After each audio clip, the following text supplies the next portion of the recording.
Good evening, everyone. I am Chris, and I am here to review Avatar: The Way of Water, which is James Cameron's latest movie. 13-year-long wait since the first Avatar film, and his fourth sequel he's ever made, which is kind of weird. I mean, we had Piranha 2 this morning. What else do we have? We had Aliens, Terminator 2, Judgment Day, and now we finally arrived at Avatar: The Way of Water.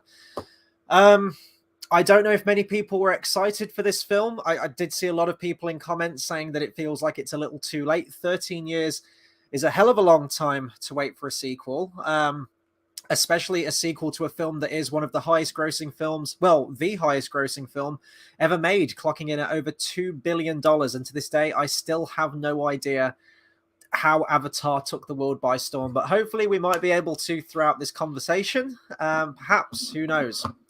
In the meantime, I want to hand over to you guys. If you have had a chance to see the film, please do let me know your thoughts on Avatar: The Way of Water, James Cameron's films, and indeed the first Avatar film as well. And while you're at it, please do consider subscribing to the channel for more movie reviews, discussions, and live streams. And also give me a follow on Twitter as well. You can follow me at Hobbit Fan Editor, and on there I post all the times that I'm going live for all of my movie reviews and everything I've got coming out. Okay, Avatar: The Way of Water. I went to see this, by the way, before someone says that I didn't see this in the proper format. I went to see this in my 3D glasses. I went to my local Odeon cinema and went to see this at the iSense screening in 3D. iSense being a bigger screen, better sound system, not quite an IMAX, but I did see it in 3D because I know that that was a big thing when the original came out. People kept saying that it was the only way to watch the film. The 60 frames per second thing, I don't know if that's only being shown in specific theaters or if it is just designed to be that way within the film itself, in the projector and everything that we're watching. I didn't really notice any of these 60 frames per second things. I did when I went to see the Hobbit film. I went to see Desolation of Smaug in 48 frames it was for that film. And I could tell a difference from that. Things kind of seemed to the human eye look like they were very sped up. A lot of the location shots, you know, the panning across the mountains and stuff, it almost felt like I was watching it on 1.5 speed. It felt like a little bit faster. But I never really had moments like that with Avatar, and I was trying to look out for any scenes in particular that were shot in 60 frames per second, and I didn't necessarily see any. So if they were in there, they were blended in very well. I will say that. Okay, my thoughts on the first Avatar film. I still to this day have no idea how that film made the amount of money that it made and went over with audiences in a way, how it was loved by all and it made over $2 billion. I just don't see it. A lot of people, it's one of the most divisive films I've ever seen as well, in terms of it just being completely split down the middle. You have people who absolutely idolize Avatar and love Pandora and the world that was created and everything within it, and then you have other people going, the story feels very uninspired. It feels like a story that we've seen a million times. Pocahontas, Dances with Wolves, Ferngully, any kind of beating you over the head with an environmental message, and even just the whole person who's originally on the villain side who becomes, you know, wrapped up in this new tribe, lives this new way of life, maybe even falls in love with one of the natives, decides to side with the natives, and then there's a big fight at the end. It's Last Samurai. There's, you name it, there's hundreds of films that follow that blueprint of that story. And when it was coming out, the advertisement was everywhere for Avatar, and it was being hailed as this generation Star Wars, and it was a complete game changer, and no one had seen anything like it before. And it was going to be this huge thing. And of course, it eventually was, at least financially. But it felt so underwhelming to me when I went to see it. And I did see it in 3D when it originally came out back in 2009. As I say, 13 years is a hell of a long wait. And I'm very interested to see what this does in terms of financials. I think it's going to do very well. It being a December release, Christmas release, there's not really anything out at the moment that's competing with Avatar. The one thing that might be a drawback for it is the 3 hour plus runtime, but the original Avatar, at least in its theatrical cut before the extended cut was released, clocked in at around, I want to say 2 hours 40, 2 hours 50. So it was pushing 3 hours anyway, and it still made over 2 billion. So I have no doubt that this one's going to do very well as well. Avatar: The Way of Water, Avatar 2 being shot back-to-back with Avatar 3. We can't escape Avatar 3. there is still a chance we might be able to escape Avatar 4 and 5, because I think James Cameron said that the fate of Avatar 4 and 5, which just absolutely depresses the hell out of me to even think about, that they might be on the horizon, especially when you look at the release dates as well. I think he wants to do Avatar 3 2024, Avatar 4 2026, and then the final one's 2028, and that almost makes me want to cry thinking about that far in the future. But apparently the success of Avatar 4 and 5 is going to entirely depend on The Way of Water and if it makes its money back, and I have no doubt that it will. I just really didn't enjoy the first Avatar film. I really didn't. It was very pretty, which feels like you can say that for any film that's got a lot of CGI in there. CGI has just come such a long way, and provided that a film and a crew and a studio and a visual effects company has enough time to work on special effects, then they can achieve absolutely glorious results. And there are loads of pretty films out there that are just absolutely dazzling visually. Thinking of some off the top of my head, Life of Pi is very visual effects heavy and looks amazing. And there's so many other films that you can throw as a comparison to that look incredible. And Avatar's no exception to that. But to me, visuals do not a good movie make. I need a good compelling story. I need well-written, developed characters. And even some of like my guilty pleasure films where, they've got charm to them. They've got charisma to them. And none of these things were evident in the first Avatar film for me. It was a story that was so paint by the numbers, that was so tried and tested, and was just really uninspired. The characters were completely forgettable. Ecthelion of the Fountain, how you doing, man? Ecthelion says 5 films. Avatar does seem more style over substance. Absolutely. And I'm just sort of like giving my review on the first Avatar film now, but I don't think this is going to be a particularly long review tonight, because this feels very much like the same film as the first one. The first film was very pretty, I grant you, but as I mentioned, loads of effects films, that visual effects have come so far that you can kind of say that about any film now. So just having good visual effects doesn't make a good film for me.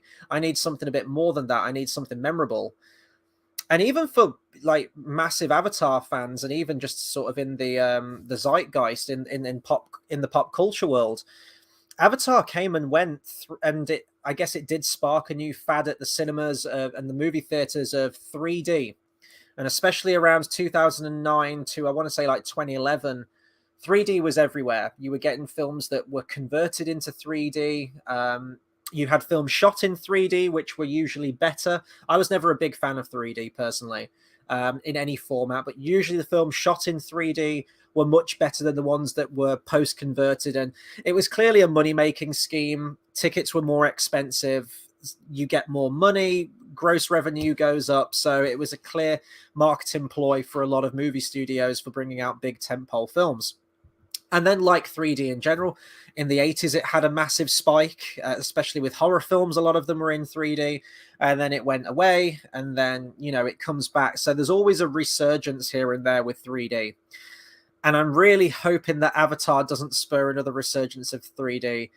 It might do. I was watching the trailers I got before this thing.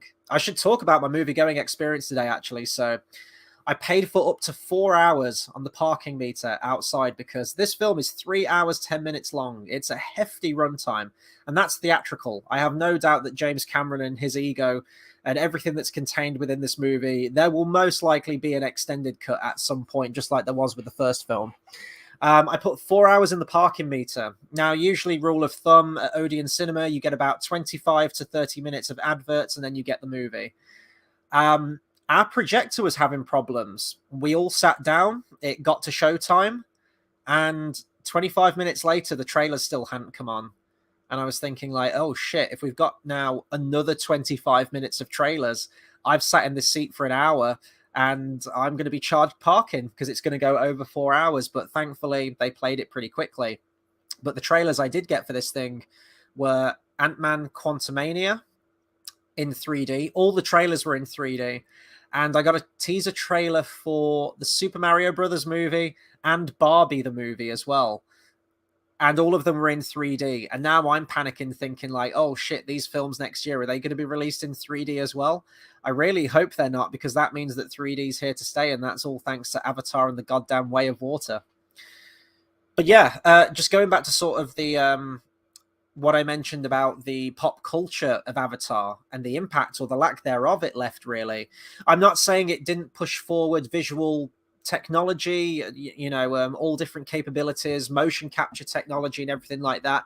It probably absolutely did. And hats off to all the very, very hardworking effects crew and visual effects departments that worked on that movie.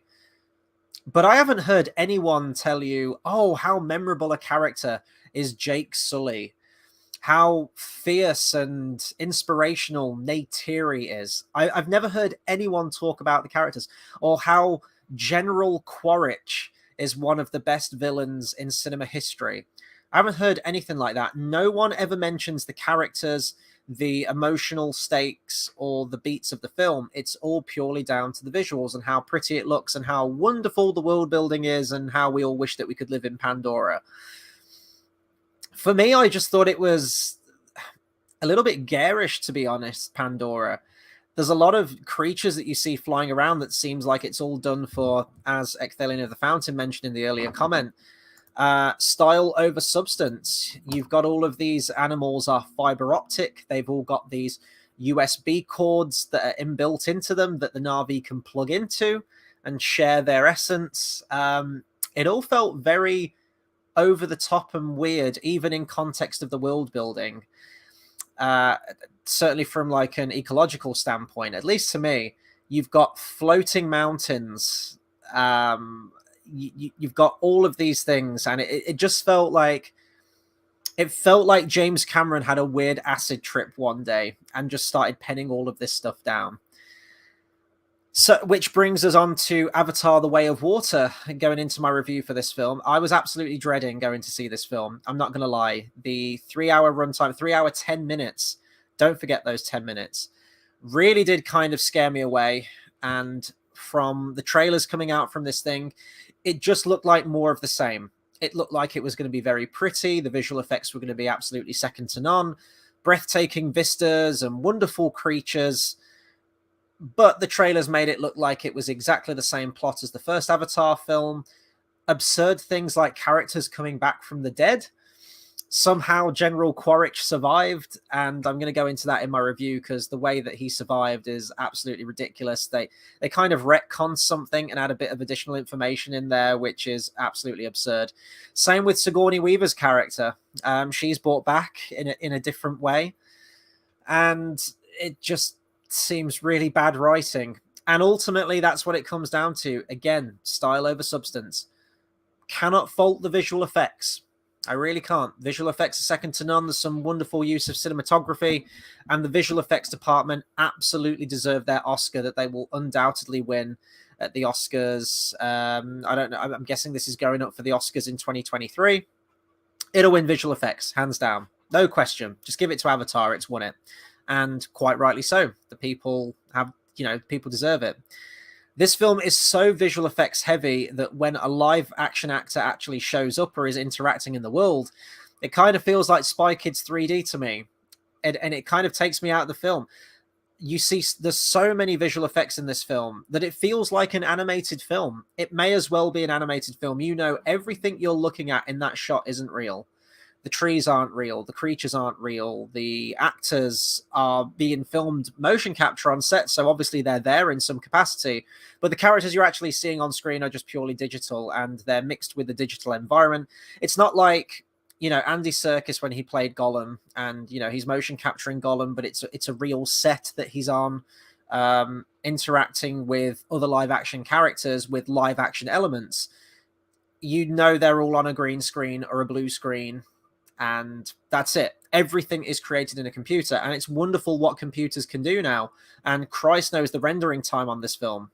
Probably why this film... I think the original release date for this film was meant to be 2014. And Avatar 3 was meant to be coming out 2015. Here we are in 2022, and we've only just got Avatar 2. But the writing is... The writing and the story for this film is fucking terrible.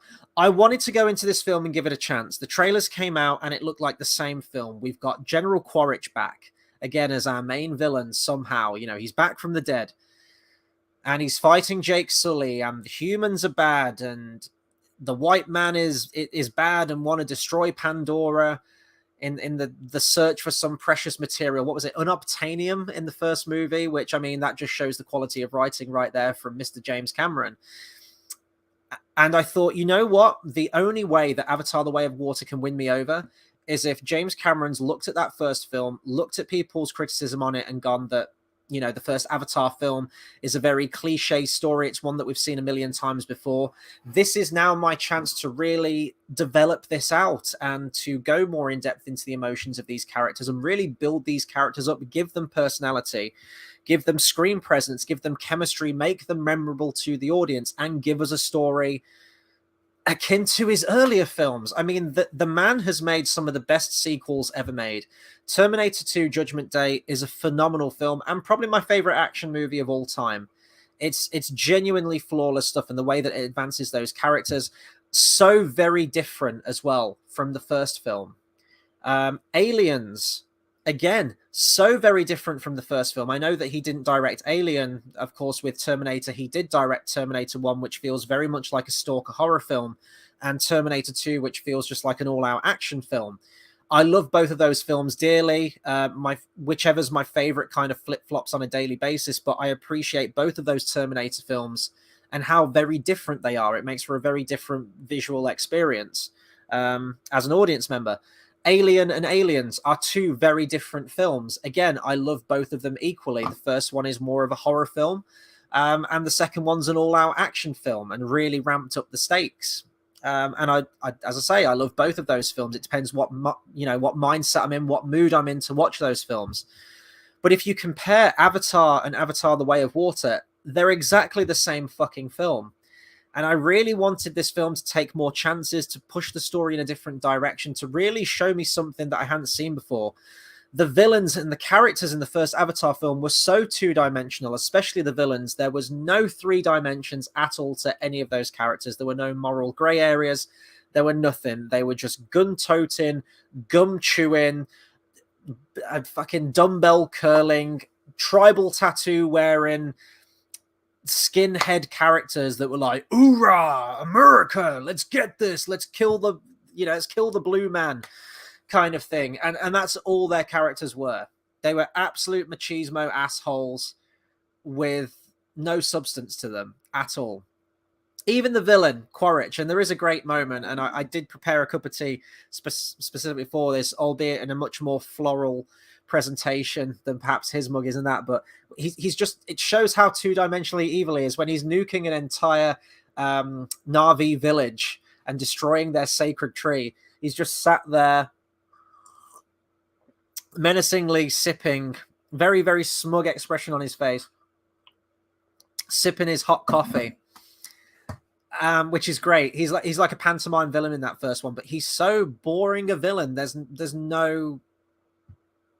just nothing to his character. And I thought, you know what? You bring in Quaritch back. Stephen Lang's a great actor. He is. And he was clearly having a lot of fun with his character in that previous film.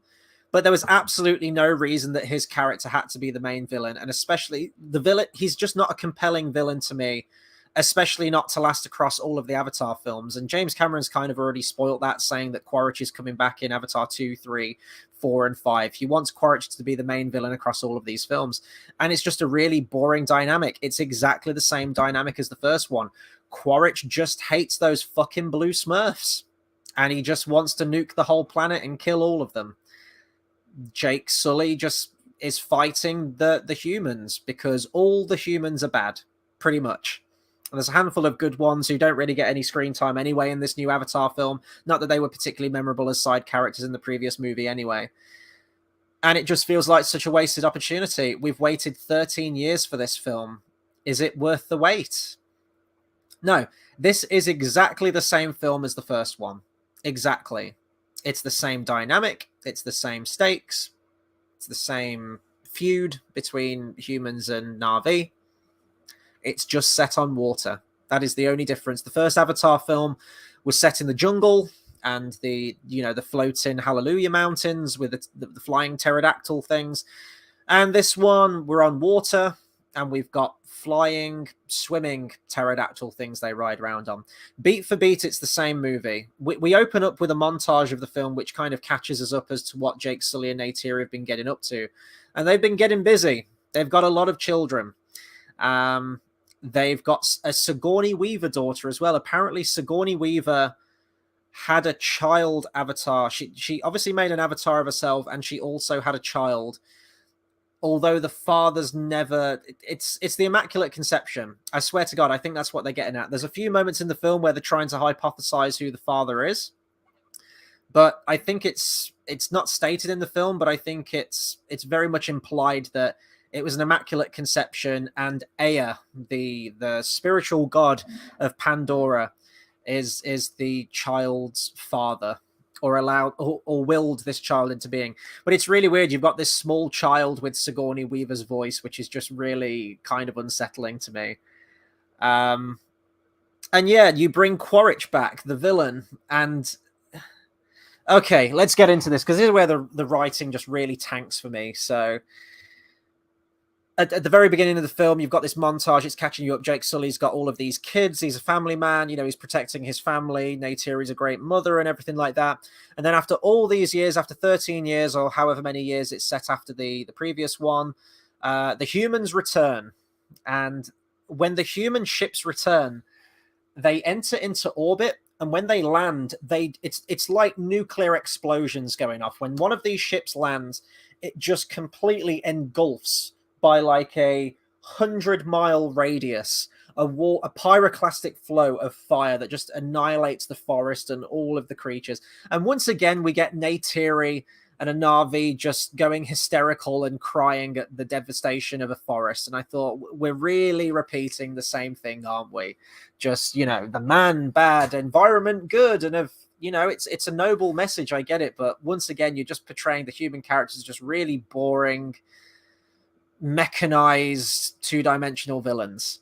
And I was thinking of the logic of this, why the humans enter into orbit. They just want to land on that planet, but when their ships land, it just fucking obliterates everything within like a 100-mile radius.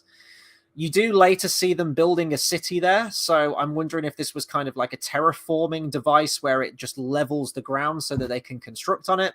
Maybe I missed that. It's a long movie, and if that's the case, but I've got to think there's better ways to go about it than you just landing on a planet having destroyed like a quarter of it. Nikki says, another woke disaster, hard pass. To a point, yeah. I mean, I know there's a lot of internal politics and stuff with the whole making of the film, which I haven't actually followed as in depth as I have with some other stuff, so maybe you can clue me in. There are some strong female characters in there, but the Na'vi as a race are very strong and do have strong warrior women. There is a big focus on the female cast, but there's also a focus on the male cast. So I never really felt that woke quality about this one, but maybe if there's a piece of information I haven't heard about the film, then yeah, it very much feels like a virtue signaling film. I will say that from James Cameron and his massive fucking ego. As I've said, this is basically just his wet dream, and there's positives and negatives to a director who's like that, which I'll get into at some point during the course of this review. So right from the off, we establish humans bad, mechanized, destroying the forest, and all of the woodland creatures are crying and dying, and are all very sad about that. And we should hate the people because they're mean and nasty and horrible. Ecthelion of the Gondor. Ecthelion of the Gondor. Ecthelion of the Fountain. Any positives about the film? There are some positives. It looks very nice. That's kind of the beginning and the end for me.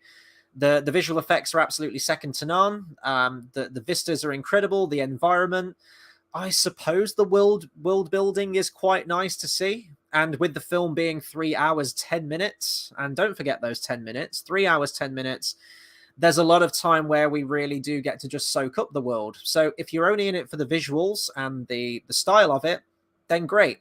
But to me, it just felt like it was 3 hours, 3 hours, 10 minutes of jangling keys I'm watching this going, we live in 2022. Of course, we have great visual effects now.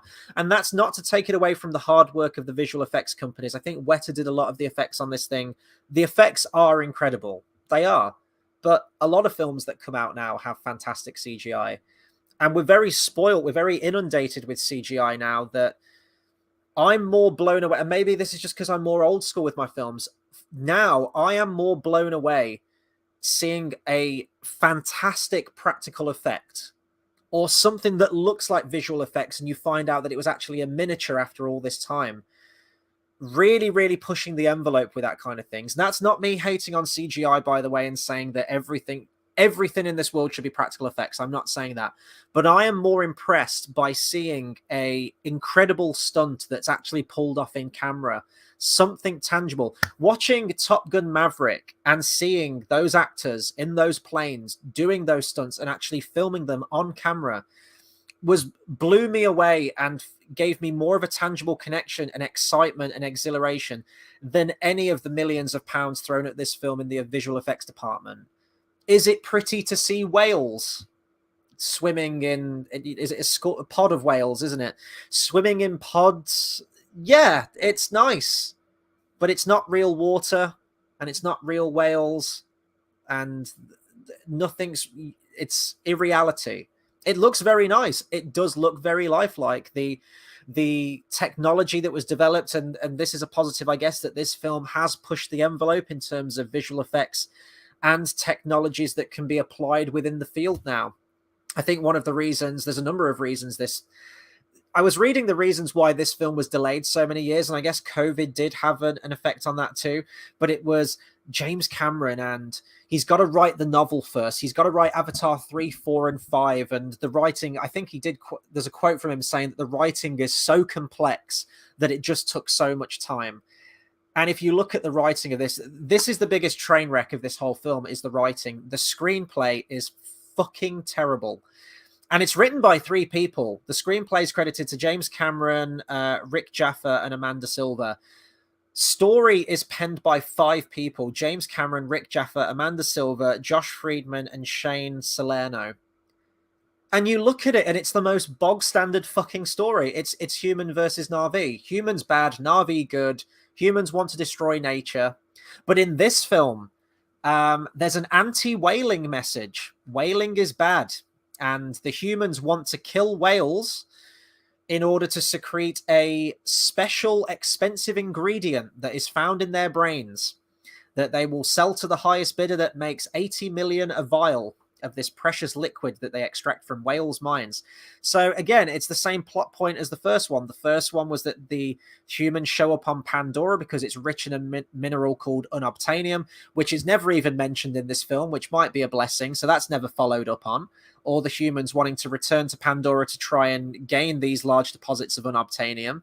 In this film, it's these really two-dimensional, horrible, evil human whalers who are killing these majestic creatures in the most brutal of fashions in order to just secrete this liquid that's found in their brains in order to sell it. And apparently this liquid just stops human aging. People don't die. We never see any of these humans ever using this substance. It never really comes into focus in the rest of the story.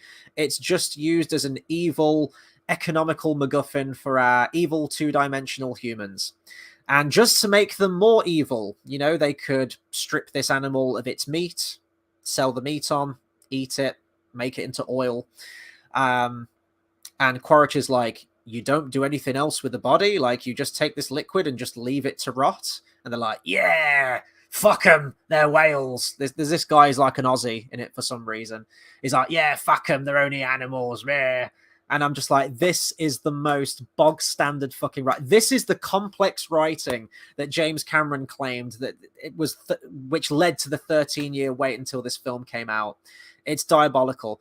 You've got all the characters just talk with like modern day lingo in there, and it just really takes me out. You've got these giant blue people going like, oh man, that's sick, bro. Oh, bro, like, really just surfer dude kind of talk. And oh man, that's totally sick. And I'm just like, this is awful. This script is terrible. They even recreate the moment where one of the evil army generals does the sips. I think again that I know what it is. They're killing whales. It's in the scene where they're doing the whaling, and the music is this really emotional music, and there's a little baby whale next to the mama whale who's getting killed, and the guy who's throwing the harpoon into the whale is just going. It's just the writing is atrocious, so bad. It's probably one of the worst screenplays I've seen in a long time. And it just adds to the sweetness of this that James Cameron thinks that this is like shit hot. He thinks that this screenplay is the best thing that's ever written. The absolute hubris and the arrogance and the egotistical nature of James Cameron never ceases to amaze me. And he always has been. He always has been that guy. But just hearing him wax philosophical about Avatar, and you just watch the final product and you're just like, well, this is shit, mate. This isn't anything we haven't seen before. Maybe from a visual standpoint, sure, I guess, maybe. But in terms of the writing, that is the thing that lets it down. Someone needs to tell James Cameron that he can't write dialogue. He really can't. And this is going to be a comparison I'm going to throw to George Lucas now. In the positives and the negatives of a director like James Cameron. George Lucas, especially when it comes to the prequels, he had the massive worldwide success of the original Star Wars trilogy. George Lucas could do no wrong. He, everyone, all the crew that he surrounded himself with during the making of the prequels were absolute yes men. And what you see in those Star Wars prequels is George Lucas's vision, unquestionably. He was never played into the studio system. He always hated when a studio would interfere with projects and compromise the vision of the artistic vision of the director, for better or worse. So on the one hand, I can appreciate that and like when you have an auteur director that is just given complete free reign and with no limitations. We see so many studios coming in with studio notes and compromising, and whether it comes to the editing or casting choices or things that need to be focused on that dilute the story. We see that so many times. So sometimes it is nice to see a director that just has an uncompromised vision, and the final product that you see on that screen, for better or worse, is just their vision and their vision alone. And I can respect that. And that's the same with James Cameron. Clearly, this is his brainchild. This is a story that he's very passionate about, that he wants to tell. He's taken 13 years of a hiatus working on this film, and not just this film, but apparently Avatar: The Way of Water and Avatar 3 were shot back to back. So Avatar 3 is happening. That's pretty much damn well guaranteed. And, you know, he's pushing the envelope with the technology, just like George Lucas did with the Star Wars prequels. The stuff that ILM and, Industrial Light and Magic and Skywalker Sound were able to achieve with the prequels is fantastic. And the prequels' place, whether you like the prequels or not, their place in film history really has influenced how technology and visual effects have moved on. And I can respect George Lucas for that. On the one hand, some people are very negative about the prequels. I think people have eased up on them more now, and I think that's down to the fact that episodes 7, 8, and 9 are way worse, at least in my opinion. Maybe not from like a visual standpoint and, integrating practical effects and stuff like that. Maybe the sequels are better in some ways and a bit more restrained with the visual effects. But you can kind of appreciate what George Lucas was doing. But nevertheless, at least at the time when the prequels came out, they were always derided. Criticize the writing. George Lucas can't write dialogue, and it's just an absolute shit show. And I think you can compare that to this film very much, that James Cameron is a visionary when it comes to the film. He has made the film he wanted to make, and I thought it was just kind of terrible with terrible writing, but this film is uncompromised. This is 110% unadulterated James Cameron. So it's a very interesting topic, I think, to think about that and just the creator's vision when it comes to film or any kind of media, really.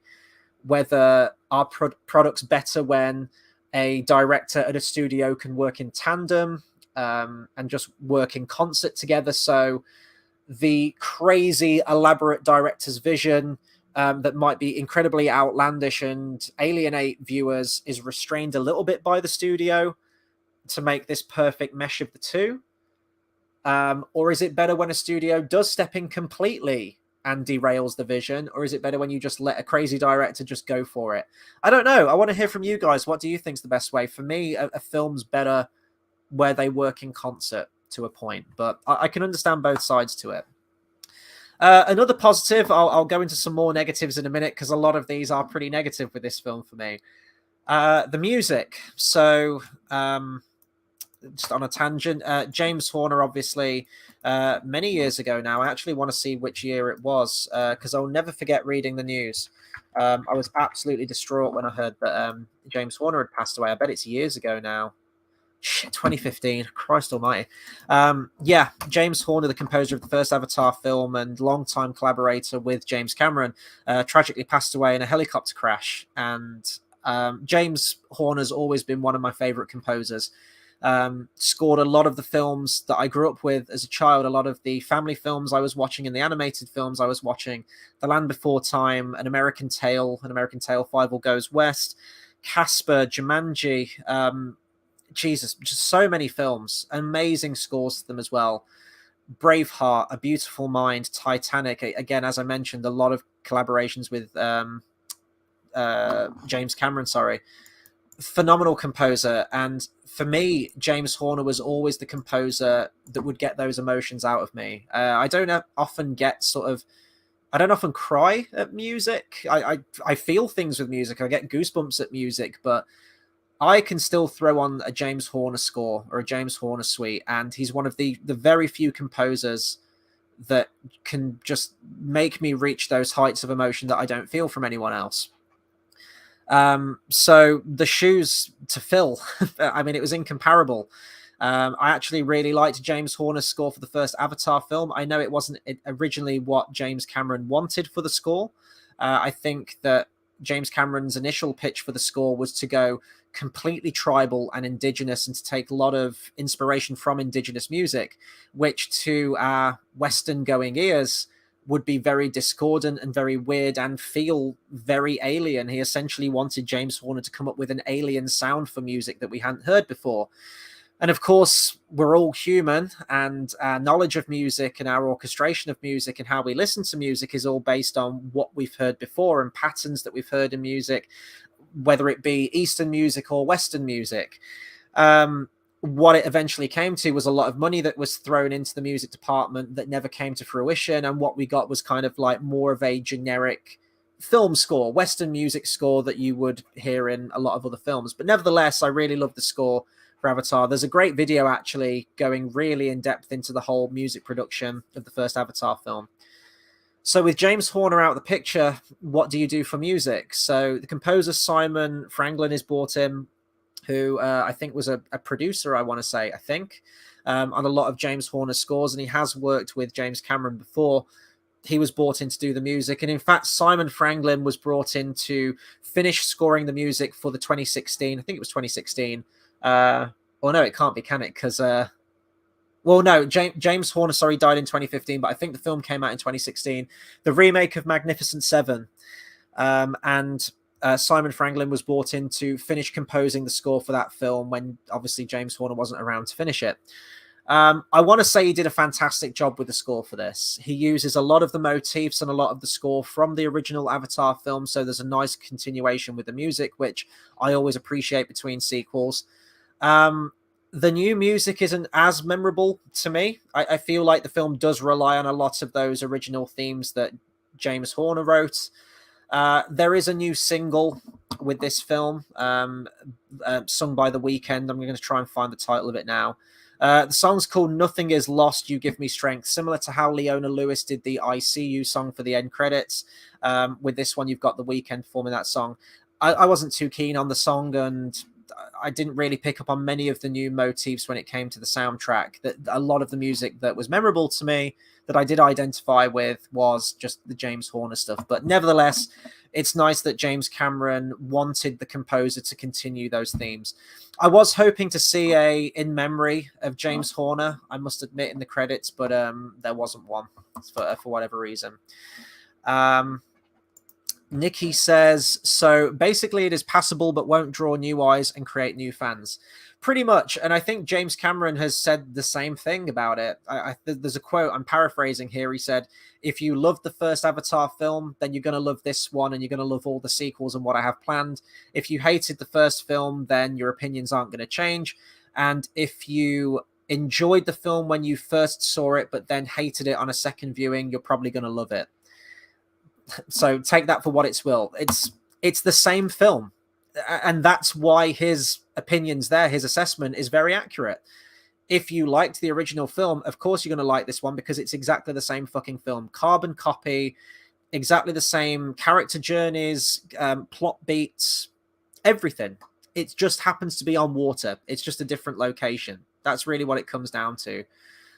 You've got the same villain. There is absolutely no reason that Quaritch needed to be the villain for this film. And the way that they write him back into it is just really, really lazy and terrible. But, you know, comparing it to Palpatine's return, at least they do offer an explanation in this. So Quaritch apparently, before he set out on the final mission at the end of Avatar, before he set off with his gunships to go and kill those dirty, filthy blue Na'vi, his genetic data and his memories were they made a copy of them basically, and they sent them back to Earth so that they could create a Na'vi body for Quaritch just as a failsafe in case he died on his mission. And they didn't just do it with him, they also did it with all of his squadron, all of his gun-toting "Hoorah, America!"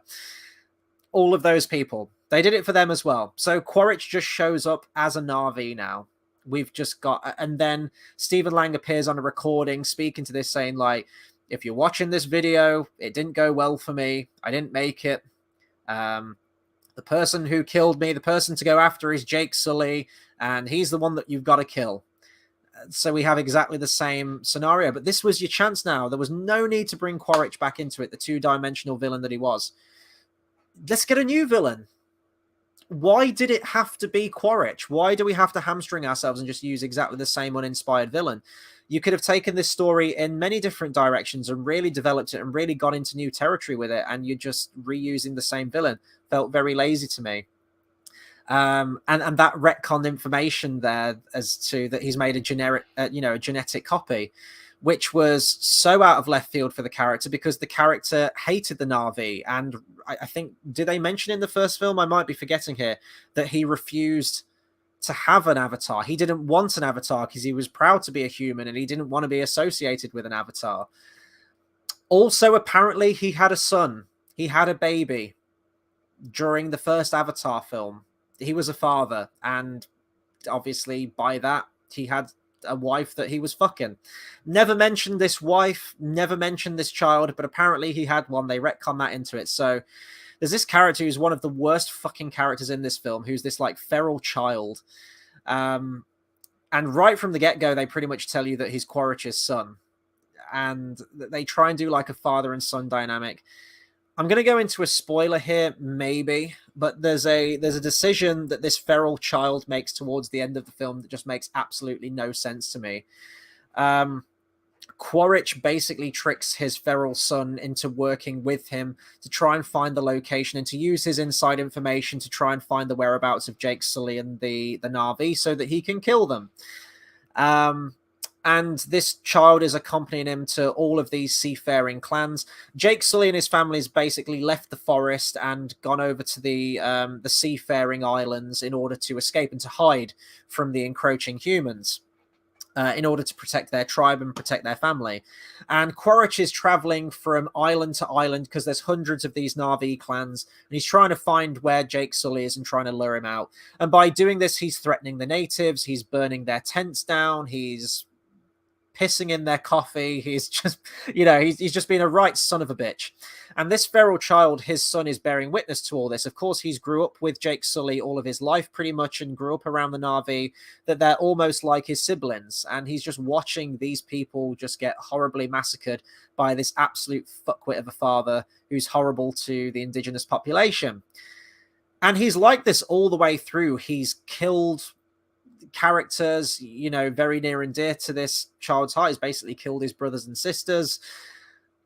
And at the end of the film, this kid decides to save him for no reason. We are given no reason as to what prompts this, as to why he decides. Maybe you could go, oh, well, technically is his father. And I mean, his father, there's a point in the film where Quaritch has got one of Jake Sully's children at knife point, and he's like, Jake Sully, come out here, I'm going to kill your child. I'm going to slit a throat right here and there. Neytiri comes in and she gets the feral child, Quaritch's son, and she gets a knife to him, and she says, you know, it's like a Mexican standoff. She says, let him go or I will cut his throat. I know that he's grew up around us, but I don't care. I will kill him. And they both release them.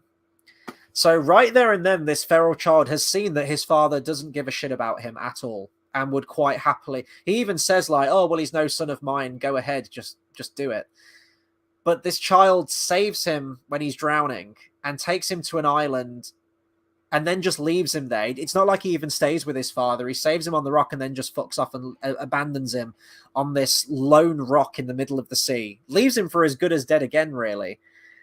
And of course, it teases up for the sequel that Quaritch is still alive and he vows revenge on Jake Sully again. And the end of the film is Jake Sully saying the humans will attack and we'll be ready for them and we will wage war and we will fight to protect our family again. So we end the film in exactly the same place that we began the film.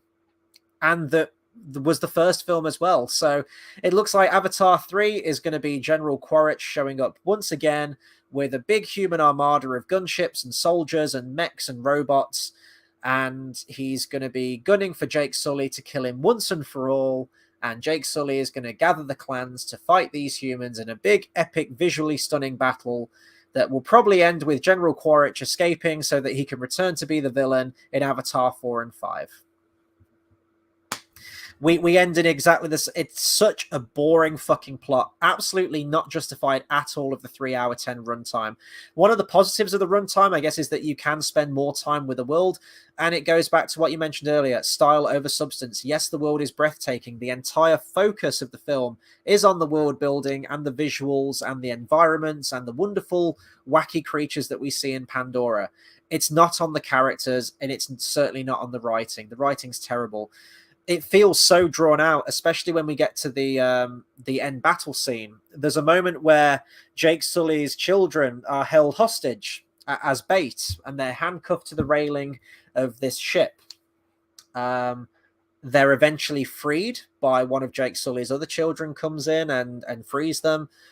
Not 5 minutes later, one of his kids is kidnapped again and handcuffed to the same railing. And finds, she even has a line in the film goes like, oh my God, I can't believe I'm handcuffed again. It happens like 5 minutes after. So I thought, well, what was the point of that previous plot point? You handcuff them, you have the moment of rescue where you break them out, and then 5 minutes later, she's in exactly the same position with exactly the same stakes. It was really frustrating, and it just felt so drawn out at the end, and I was just done. I was getting fidgety in my seat, and I just wanted it to be over. And it's all down to the fact that it's such an uninspired plot and the writing's terrible. This 13 years later, you know, I'm watching this. When the first Avatar came out and made over 2 billion and everyone was singing its praises, I was just watching that film thinking, are you guys seeing a film that I'm not? Did all of you see a different film? Where are the memorable characters? Where are the memorable emotions? No one talks about Avatar now. People talk about it from a visual standpoint, but they sure as shit don't talk about how Avatar affected them on an emotional level and how inspired they are by Jake Sully or Neytiri as a character. You know, it feels like I'm quoting The Lord of the Rings now with Samwise Gamgee. Like, those are the stories that stayed with you, that meant something. The ones that inspire you, that are memorable, from particular cinematic shots to character moments to anything like that. And I haven't heard anyone in the 13 years since that first Avatar movie talk about anything specific about that film. It seemed like it was a fad that come and went, and no one was clamoring for a sequel. And if they were, it sure as shit wasn't 13 years later. So it'll be interesting to see whether people even give a shit about another Avatar film. I think they will, because I think it will make a hell of a lot of money, and I think Avatar 3 is pretty much in the bag. Not to mention what's happened within that 13 years studio-wise. 20th Century Studios, or what was originally 20th Century Fox, of course, being bought out by Disney, those money-grubbing bastards. You've got the Pandora ride apparently at Disneyland parks, which are very popular and still bring people in, huge crowds, huge queues. So I think under Disney's leadership, they are going to push the fuck out of this movie, and it's going to make a hell of a lot of money. It won't make as much money as the first film. I can damn well guarantee that. I'm interested to know if the 3-hour, 10-minute runtime will put people off, or if people won't take their kids to go and see it because they'll be getting restless. It's a long film. It's a long film to make a kid sit through, but maybe there's enough colorful, wonderful things, and Disney are going to push the merchandising for this thing. Even the cinemas were pushing the merchandising for this thing. When I got there, they had Avatar drinks cups and popcorn tins, and they were even fucking selling Funko Pops. I have never seen a cinema sell a Funko Pop before, but they were. So, as I mentioned, December, Christmas time, families, if they can afford it, do go to the cinema. And it's the big one, it's the big tentpole film that will probably get asses in seats, and people are going to be taken in by the visuals of this film. But I'm probably going to overlook the characters and the story and the writing and how uncreative it is, how two-dimensional the villains are. Even still, the dialogue's absolutely fucking terrible during this thing. And it's a carbon copy of the first film in almost every single respect. You have Jake Sully, who's taken in by a brand new alien clan, and he has to learn their ways. And initially, there's an antagonistic relationship between them. But over the course of the film, he fights alongside them and is accepted wholeheartedly into the tribe. Meanwhile, you've got the evil two-dimensional humans that just want a new precious material. It's not unobtainium this time. It's this magical, expensive liquid that's found in the brain of whales, because it's bad to hunt whales. Whaling is bad, and we shouldn't go whaling. There is a big battle with the Na'vi against the humans, this time over the water, and there's kind of a romance story in there again as well, but this time it's with one of Jake Sully's children and one of the daughters of the neighboring tribe. A guy who feels that Jake Sully's son is an outcast who comes into this new alien tribe and feels very like a fish out of water, no pun intended. But then this romance blossoms between the two of them, and it ends in a big slanging match between the humans and the Na'vi, and it sets us up for an Avatar 3, where we're in exactly the same place, where it's just going to be another fight with humans and the Na'vi. It's such a boring concept. To me, at least from a story standpoint, it's creatively bankrupt. The first Avatar film came out, as I mentioned. I just watched it and I thought, this is completely overhyped. We've seen this story 1,000,001 times in thousands of other films. Why is this taking the world by storm? Is it just for the visual effects? It's not like we haven't had visual effects in a film before. Hell, we have animated films that come out that are completely done with visual effects, and Avatar's no different to that. But it made $2 billion. With this one, I'm more of the like of mind. We've waited 13 years for this film. James Cameron's been, talking shit constantly, just saying that this is his magnum opus. Wait until Avatar 2, 3, 4, 5, 6, 7, 8, 9, and 10 come out. That this is a game changer. People haven't seen anything like this. This plot is so complex that audiences can't even begin to fathom the complexity and the nuance of the writing for this thing, just absolutely blowing smoke up his own arse. And then this is the product. And this is it. 13 years we've waited for this film. This is the best you got. An identical carbon copy of the first film with a different skin on it. This time it's water and not the jungle. Great. Fantastic. 2 thumbs up. That's kind of my review on Avatar: The Way of Water. Honestly, I really don't have much to say. Are there some beautiful shots in this? Yeah, some of the cinematography is very nice. The visual effects department have all worked incredibly hard on this thing. There are some genuinely breathtaking shots in this thing, but I'm just watching it thinking that it's all irreality. Now, does that mean that you can't be blown away by visual effects? Absolutely not. There are some shots in films that are marvelous to look at, especially animated films. The flying segment in How to Train Your Dragon is all done in a computer, yet it's still emotional. It's breathtaking. Animation speaks to me. It's one of my favorite genres of film, and it really genuinely moves me. but I'm just watching this film. I'm bored. The action feels that the action is well choreographed. It's well shot. You can tell everything that's going on. It's not like it's mired in shaky cam or anything like that. And James Cameron does know how to make a fucking movie. I will give him that. Like, he is a great director when it comes to actually making a film and creating a spectacle on a big scale. But I was just watching this film bored as hell because I just don't care about the stakes of this film. I don't care about the plot. It feels overly preachy. It's so two-dimensional, and I just don't care about the characters for this. And I think ultimately that's what it comes down to for me. I have to give a shit about the story and the characters. I have to be invested in what's going on, and I just didn't get that with Avatar 1. I wanted to get it with Avatar: The Way of Water, and it just didn't give me it. It just kind of doubled down and repeated very much what the first film did, which was disappointing to me because James Cameron, as I mentioned with his sequels, has always made very different sequels. Aliens is so different from Alien. Terminator 2 is vastly different from Terminator 1. And, you know, you get to this film and it's just, it's the same shit. Is this the best that he could do in 13 years? I miss the old James Cameron, you know, and maybe this is just me being an old timer, but the practical effects and the pushing of the envelope of the different genres that he worked in, just the tangible quality of the filmmaking that he had in Aliens, True Lies, Terminator 2, The Terminator, you know, the first Terminator is incredible to watch. And the limited budget that he had for that and how he made it work. And even Terminator 2, a wonderful blend of practical effects and visual effects. The T-1000 still looks outstanding. There's even shots within that film that I still watch to this day thinking, how the fuck did they do that? Where the T-1000 merges through the bars in the mental institute. Incredible stuff. Genuinely incredible stuff, even to this day. That shit's way more impressive to me than anything in Avatar: The Way of Water. Maybe I'm just old school like that. Even Titanic, say what you want about that. Titanic is an abysmally written film. The dialogue is fucking trash. Again, James Cameron writing the script for that film, as far as I know. James Cameron just can't write dialogue, and someone needs to stop this man.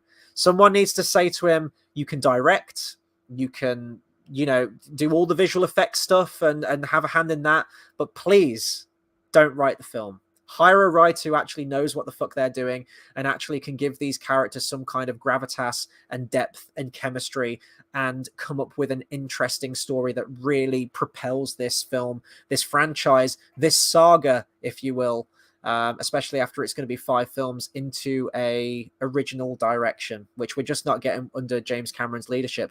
But no one's going to tell James Cameron no. His film made over $2 billion.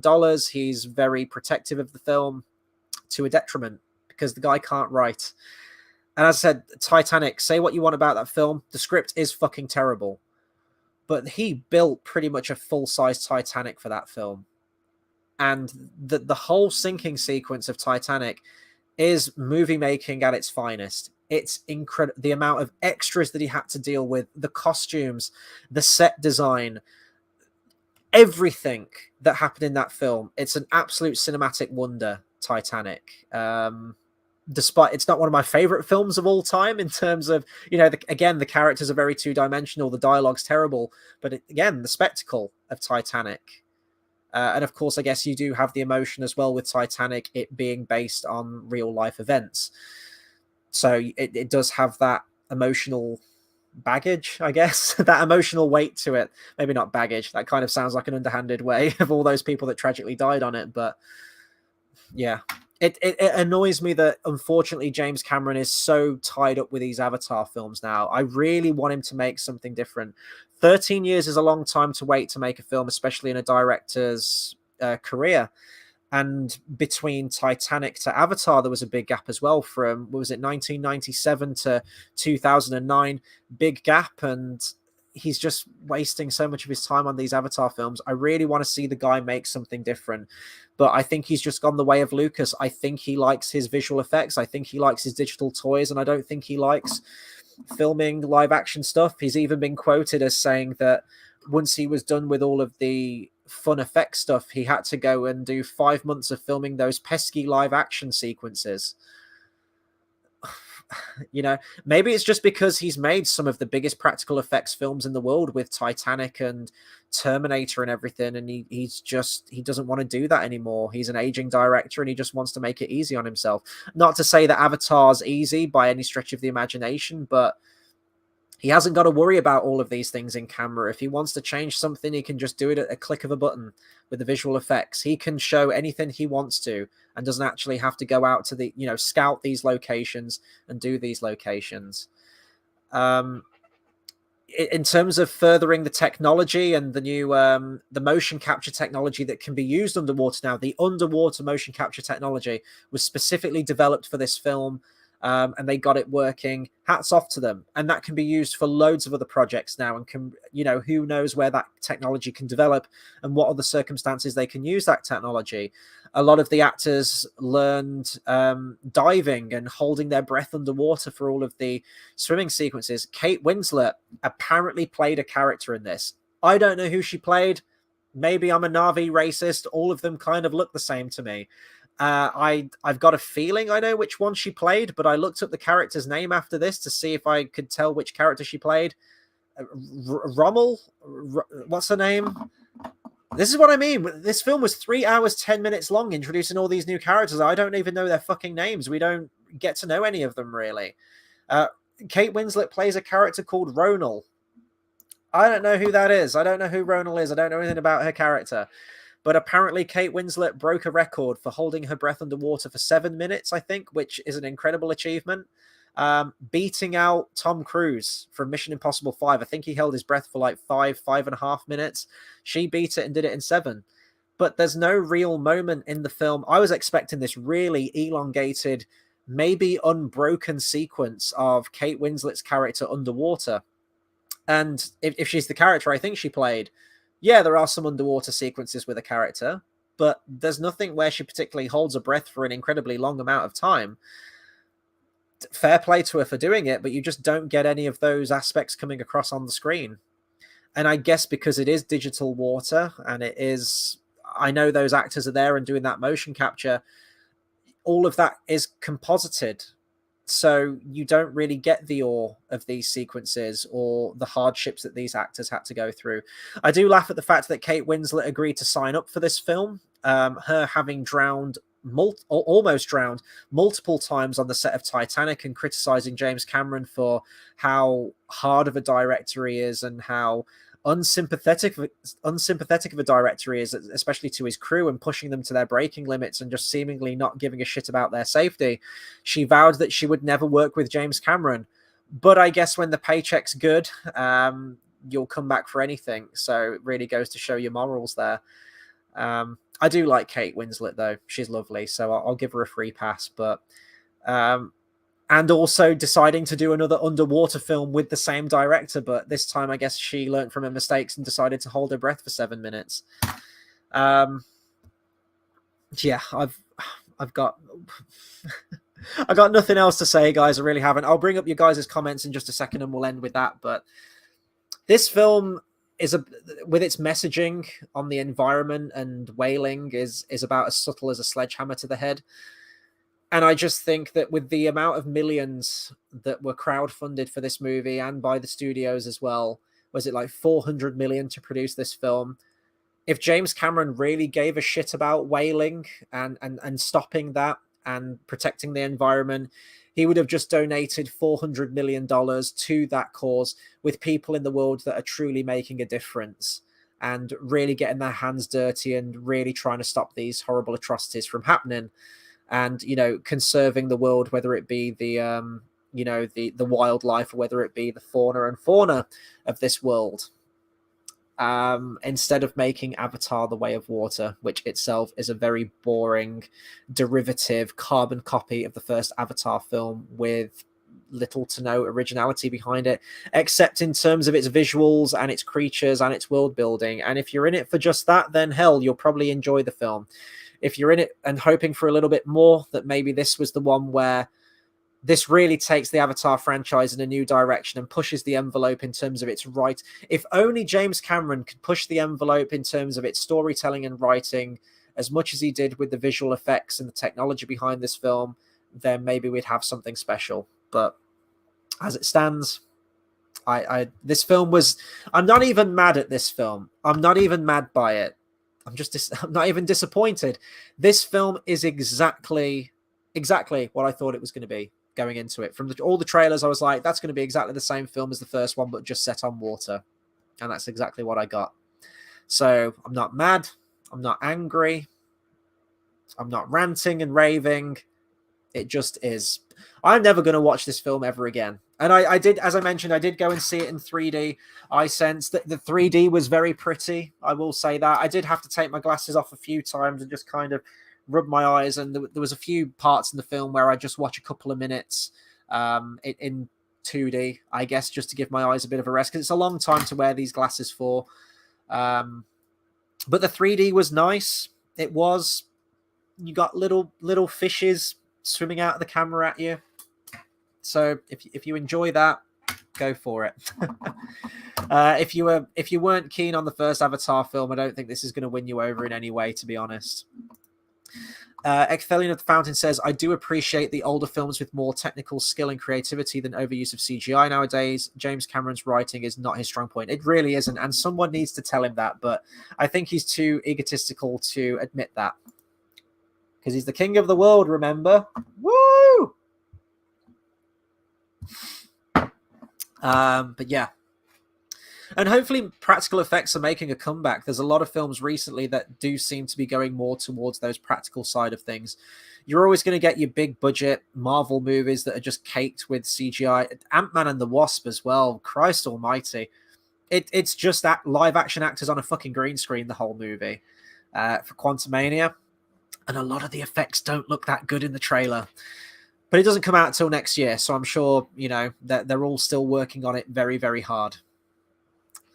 But to me, this is why I hate films now. This is probably why I haven't gone to the cinema a lot of times, why you guys haven't got a review on Black Adam or Thor Love and Thunder or Wakanda Forever and all of the superhero films that come out that are just dime a dozen. They just don't do anything for me now. I'm so bored. If they're not pandering with a message, the message, as the critical drinker would say, which are just all over films now, and I'll just refuse to see them. I'll just refuse to watch them if they're just full of that political agenda, because I don't go to my movies to fucking watch that. I'm fine with movies having a message, but it's so manipulative, and it's just everywhere nowadays, and it just really irritates me. I go to movies for escapism. Movies can move you, they can challenge you, they can have important social messages if they want to, as long as they're handled in a subtle enough way and a creative enough way than just feeling like they're just full of entitled Hollywoodites that have never lived a life in the real world, that have been doted on hand and foot, that are born with a silver spoon, that have no right to dictate to us how to live our lives, holier than thou, and live in a fucking world of debauchery with questionable morals. Their morals go where the paycheck goes. And I'm fucking sick of it, to the point where we're coming up to the Oscars in a few months, guys. And for the last few years, on my previous channel, and even last year, of course, I did an Oscar live stream. After the absolute shit show that was the Oscars last year, I'm kind of tempted to skip it this year. I genuinely hated the Oscars last time. And don't get me wrong, I love streaming for you guys, but I'm just kind of done with Hollywood. And that's why I haven't done as many reviews. It's why I haven't been going to the cinema a lot of times. And when I have been going to the cinema, they've been rescreenings of older films, because I know that I like those films. Those films were made for escapism. But hey, if you want my 2 cents, film of the year for me so far, there's still a lot of films that I need to catch up with. Granted, I really want to watch Guillermo del Toro's Pinocchio film on Netflix, and before the year's out, that'll be going up for Best Animated Feature anyway, so of course I'll be reviewing. Even if I don't do an Oscars live stream, I will be reviewing a lot of the Oscar nominees at least, because that's just something I enjoy doing. My film of the year is Top Gun Maverick. Hands down, Top Gun Maverick. And I think that's been nominated at the Golden Globes, hasn't it, for Best Picture and a number of other things. Just give that film all the awards. because what that film is everything I want from a movie and more. It's a film that knew exactly what it meant to be and wowed me and dazzled me, made me feel things, was exhilarating, was intense, was emotional, was everything you go to the movies for. Perfectly packaged in a fantastic film. And hats off to Tom Cruise for getting that going, the director, the writers, everyone involved in that film, because Top Gun Maverick is fucking incredible. That's my film of the year. And beyond that, there haven't been that many other good films that I've seen this year that have really stuck out to me. So there you go. There's my film of the year. Top Gun Maverick, way better than Avatar: The Way of Water. I will say that. Ecthelion of the Fountain says maybe the writing team got tips from the Rings of Power. Yeah, maybe. Mythic Dawn says I just yeeted the like button. Thank you so much, man. And yeah, I mean, if you like me rambling on camera about movies and stuff, please do hit the like button. I genuinely I don't want to be that, smash the like button and all that. I don't want to be like that guy, but I think it does genuinely help get the videos out there, brings more people to the channel, and I do want to hopefully grow this community. We're just a little over 400 subscribers, and I thank every one of you who's watching now, who's commented along, who gets a conversation going with me. I appreciate each and every one of you, and this is great. It makes it worthwhile, So thank you so much. Derpy501 said, "Hey man, saw it last night." I was actually looking to see if my cinema was doing a midnight screening, and I was actually really surprised when they weren't. I thought that Avatar: The Way of Water would be the perfect candidate for a midnight screening. You wouldn't be getting out of that film until about 3:30 in the morning, but they weren't doing one for whatever reason. So I got a 10:30 a.m. showing today, iSense 3D at my local Odeon cinema. It was the earliest screening, I think, or at least the earliest screening in iSense. And I did want to see this film on the big screen because you're going for the visuals. And if you're going for the visuals, go and see it on the biggest screen you can. Go and see it on IMAX or go and see it on iSense, whatever screen your movie's got. Because I will say this, this film won't have the same impact on home media. So if you're a fan of visual effects, if you're a fan of pretty effects and genuinely awe-inspiring visual effects, then yeah, go and watch it on the biggest screen you can. You'll fucking love it. But if you're looking for a film that's got a compelling plot and interesting, well-written characters, this feels so funny as well, coming hot off the heels of my God of War Ragnarok review that I did last night. A game that, of course, is all computer animated with motion capture, but fantastic characterization, really well-written characters, a emotive plot that actually has a message to say, and is just incredibly well written for every single character. Even the side characters get character arcs. I couldn't tell you any of the names of the new characters in this film. You got Jake Sully, Neytiri, Quaritch. I even forgot what Stephen Lang's character's name was, and I had to be reminded that it was Quaritch. I couldn't tell you any of the names of Jake Sully's children, I've even forgot what Kate Winslet's character's name was. It Ronald McDonald, whatever her fucking name is. Yeah, it just shows how the focus isn't character and certainly isn't story or writing. And I really want James Cameron to realize that he's not a good writer, but the dude's so egotistical. I think he's probably already got the screenplays written for Avatar 3, 4, 5, 6, 7, 8, 9, 10, Electric Boogaloo, whatever it's going to be. Hey, like the villainous Quaritch. And there we go. That'll do it for my review on Avatar: The Way of Water. I've got nothing further to add. No further questions, Your Honor. We're all done. If you have seen the film, please let me know your thoughts on Avatar: The Way of Water, or indeed the first Avatar film, or any of James Cameron's previous films. Let me know what your favorite James Cameron film is. It's actually kind of embarrassing. I did promise you guys that I was going to do a James Cameron retrospective in the lead up to this film. And I'm not ruling that out at some point. I would very much like to go through all of his previous works. I haven't seen any of his documentary films. I haven't seen Piranha 2: The Spawning, and I haven't seen The Abyss. The Abyss is a film that I genuinely do really want to check out at some point. So I'm not ruling it out. I do want to go through a lot of directors' filmographies at some point. and really get into that, because I do think it's fascinating how you can see the progression of a director. So although I haven't seen all of James Cameron's films, if I'm going to give my 2 cents, my favorite James Cameron film, it's either Terminator 1 or 2. And I genuinely can't. Oh. Terminator 2 was the first Terminator film I ever watched and blew me away as a kid. And I had it on video. It wasn't until many years later that I'd eventually see the extended edition. And that film would be on heavy rotation on almost a daily basis. I fucking love Terminator 2. So I guess I'd probably say Terminator 2, but I do really respect and love the tone of the first Terminator film as well, and the 80s quality of it.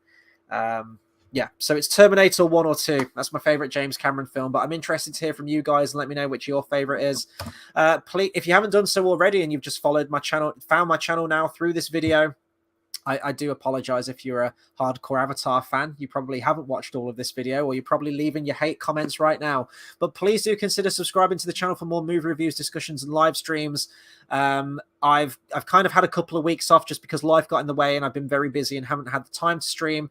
But you know, we're coming up to the end of 2022 now and are moving into Oscar season. So the movie reviews are definitely going to be coming thick and fast. And I've still got a lot of things planned for December before the year's out. I'd love to do another quiz for you guys, so stay tuned for a Hobbit quiz that should hopefully be happening in a week or two. Follow me on Twitter for more updates on that, and indeed updates on videos that I'll have coming out in the future. You can follow me at Hobbit Fan Editor, and please do consider liking the video if you want to. No pressure, but I am hoping to build this community. And it's wonderful to see so many more of you in the comments and commenting along and everything. It's great. I love this stuff. So thank you very much. Thank you to everyone that's tuned in, commented along on this Friday night and taking just over an hour out of your nightly schedule. I'll be back very soon for another live stream. Stay excellent, and I'll catch you guys on the next video. Take care, everyone.